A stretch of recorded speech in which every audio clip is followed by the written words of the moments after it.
Bienvenidos a bordo a otro programa, largo programa por la cantidad de material que hay, de invitados, y con un presidente que regresa contento, porque afuera los presidentes, y cuando digo los presidentes digo Alfonsín, digo Menem, no digo mucho de Kirchner porque Kirchner casi no viajaba, siempre afuera les iba muy bien, los aplaudían, los reporteaban, ellos eran simpáticos, agradables. Después el problema era cuando volvían al país. Y fíjense ustedes estas dos fotografías que tenemos del presidente de la Nación. Una es la que está tostado, quemadito, maquillado. Debe estar maquillado porque hasta después del cuello ahí empieza medio blanco.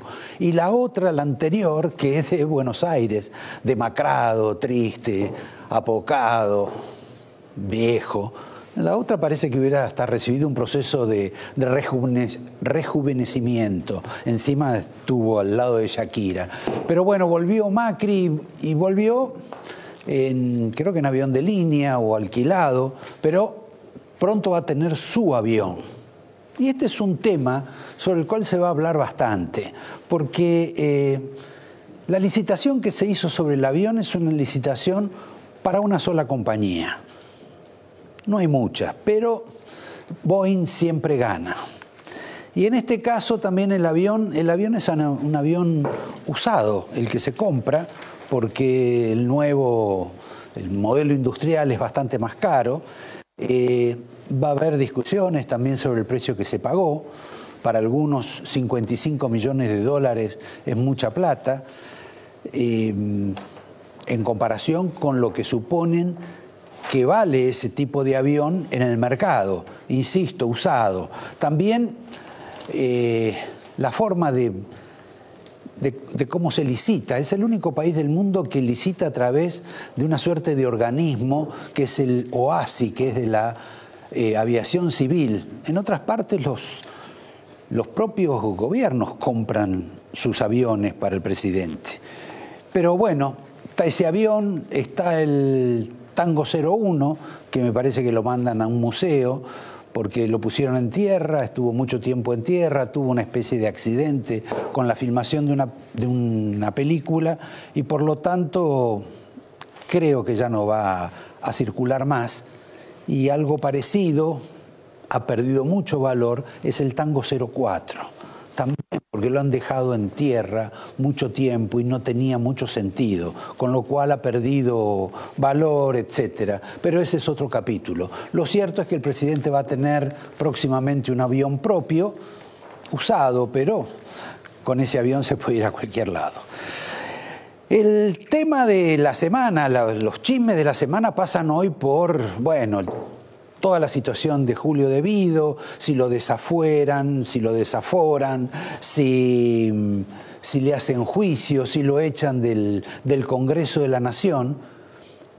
Y menos lío ha habido con la señora Gil Carbó, la procuradora, aunque hoy hubo un malentendido con una declaración de Peña, quiero suponer yo que es un malentendido, porque a propósito de que la señora Gil Carbó pueda ser indagada por la justicia y eventualmente procesada, se dio una declaración de Peña diciendo que por ahí el gobierno aprovecha y la echa por decreto.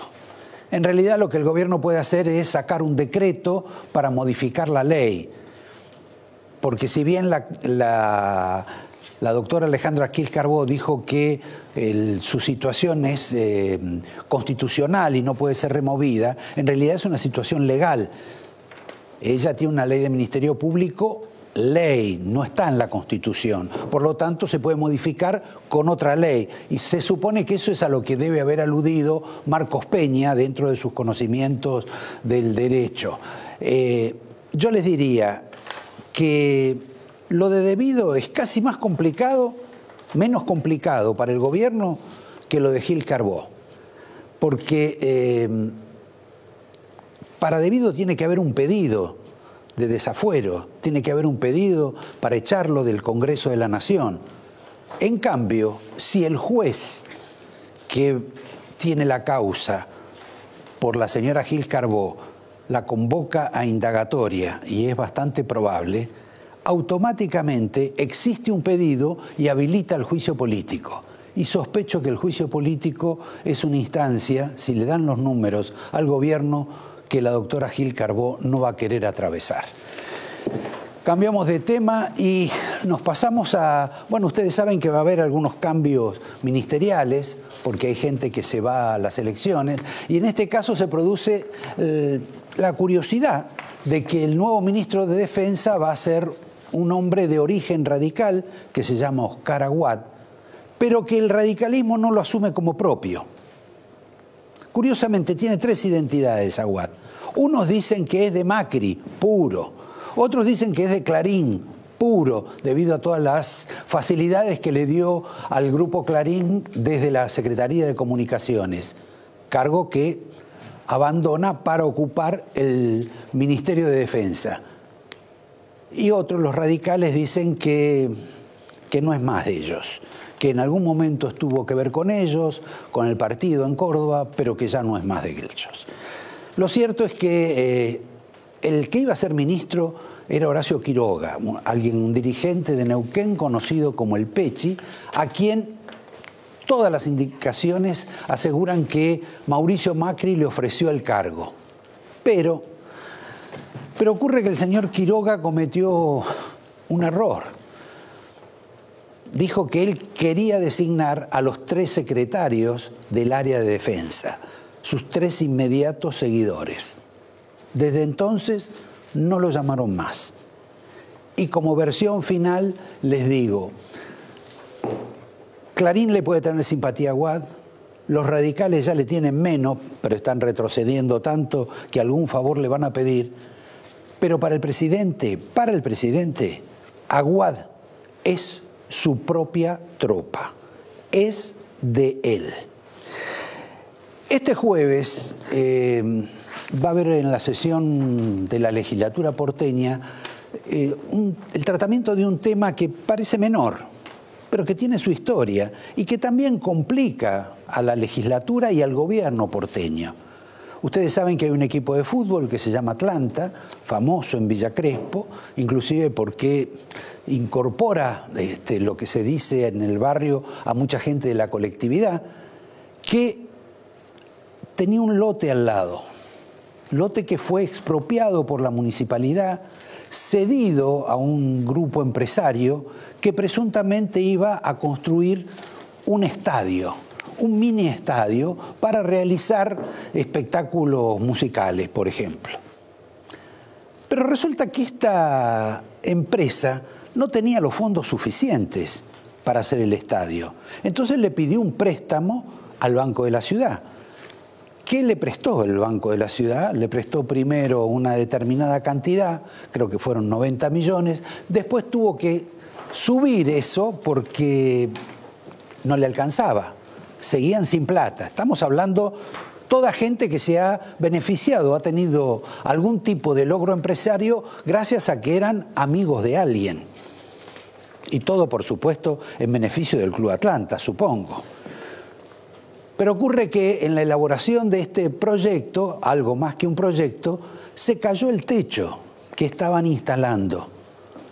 Se produjo una situación por demás infeliz, la suspensión de las obras, el no pago de las obligaciones por parte del grupo empresario y el final del proyecto.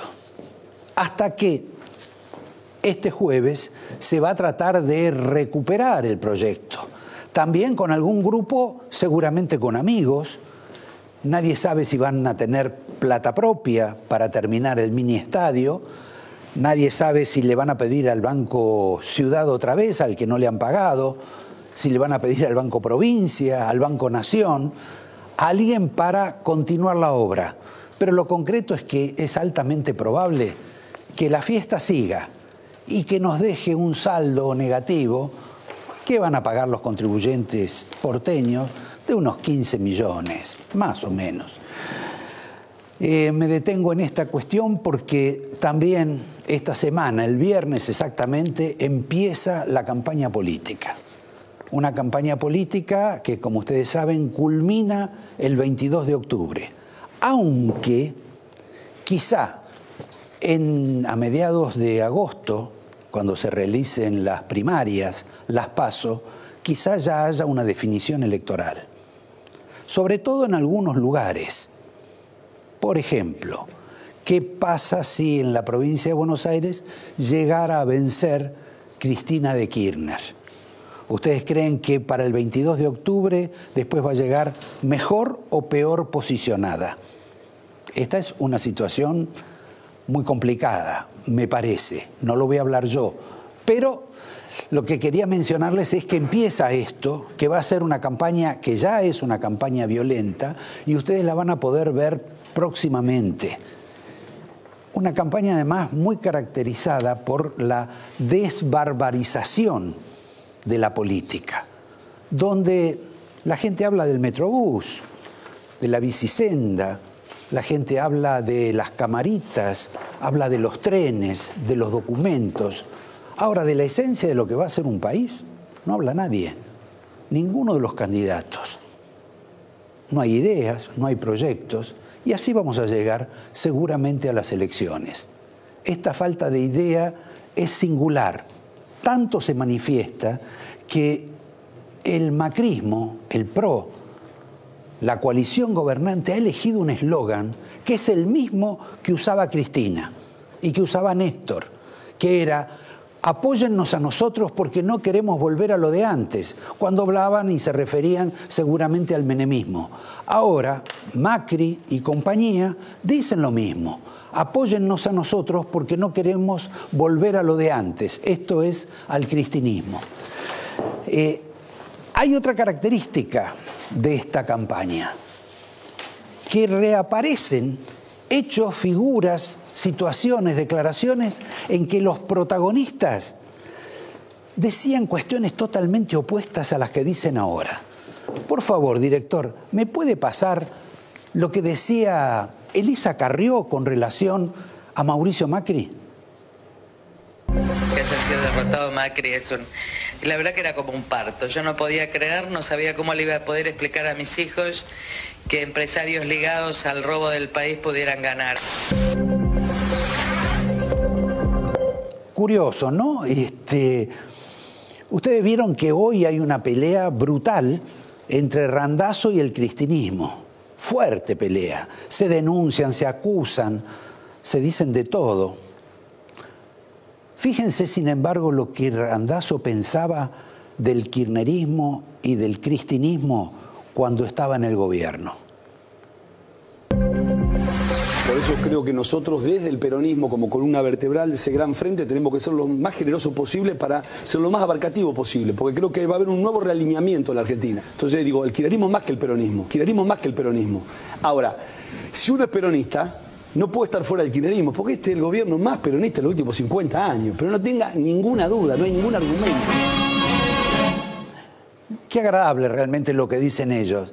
No nos podemos olvidar de algún otro que participa, como es el caso de Massa y Stolbizer, ahora del brazo, juntos camino al altar.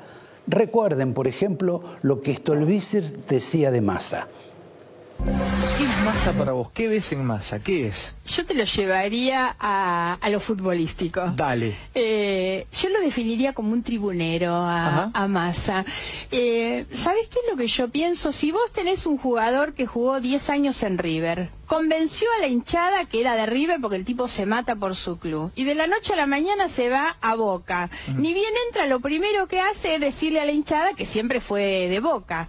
Lo que le importa a ese jugador solamente es ganarse la hinchada. Ese es un tribunero. Es el que dice las cosas que el otro quiere escuchar, es quedar bien con lo que el otro quiere recibir, porque eso es lo único que me importa. Y eso es un poco lo que hace Massa. Me queda para el final Mauricio Macri, porque no podía no estar en esta colección, en este rosario de grandes ideas y grandes declaraciones. Y tiene que ver sobre lo que pensaba y el destino que le quería dar Mauricio Macri, no hace tantos meses, a Esteban Bullrich, ahora su candidato a la provincia de Buenos Aires. Pero fíjense lo que pensaba hace pocos meses. Cualquiera de ellos podría ser un gran candidato. Ah, tenés que elegir uno. Bueno, pero no ahora.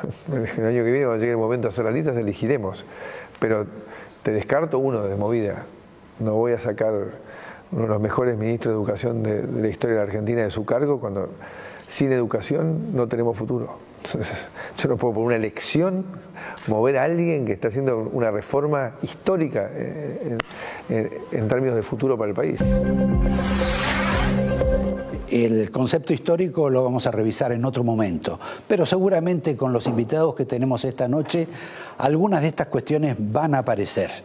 En principio, vamos a la víscera que más nos duele, el tema económico, a la presentación de alguien que pasó por este gobierno, que ya no está, que vamos a querer saber cómo está, que se llama Enrique Següech, fue vicepresidente del Banco Nación, y me parece que no sé si tuvo más de una discrepancia con la administración, pero más que preguntarle eso, ustedes van a querer saber si realmente, como dice Miguel Ángel Broda, el dólar tiene que estar a más de 22 pesos, cuando realmente hace pocos días, hace una semana, al Banco Central lo tuvieron que auxiliar, ponerle un polmotor para que no siguiera subiendo a 17. Esta es una primera entrevista. La segunda, un hombre, un periodista, un columnista del diario La Nación, que se especializó, porque tiene buen sentido del humor, de disfrazarse como cristinista. Me parece que se pasó del disfraz, pero de cualquier modo ha hecho una larga historia humorística sobre cómo era el funcionamiento de Cristina. ¿Cómo es el funcionamiento de Cristina ahora? Vamos a ver si nos lo puede decir mitad en broma, mitad en serio, y simultáneamente si nos cuenta una aventura que tuvo. Una aventura que tuvo en la provincia de Buenos Aires, más exactamente en La Matanza, donde se decide la elección de todos los argentinos. Esa impresión, face to face, con la droga, con la miseria, con la falta de salud, esa impresión nos la va a contar acá, Carlos Roberts. Y por último, alguien que quizás nos pueda alumbrar sobre este fenómeno de, por ejemplo, de Julio De Vido y Río Turbio, del cual nos hemos enterado de infinidad de tropelías, de sobornos, de dádivas, de un negocio espantoso. Pero la verdad no es para invitar a Daniel Gerold solo para hablar de esto, ni siquiera para hablar de por qué aumentan las naftas. Vamos a hablar sobre un tema más importante, más trascendente en la Argentina. ¿Por qué la Argentina ha perdido una batalla que había ganado a finales de los años 60 y ahora parece que le conviene mucho más importar petróleo que producirlo? Y que la industria del petróleo no interesa. En un minuto empezamos con Enrique Següech.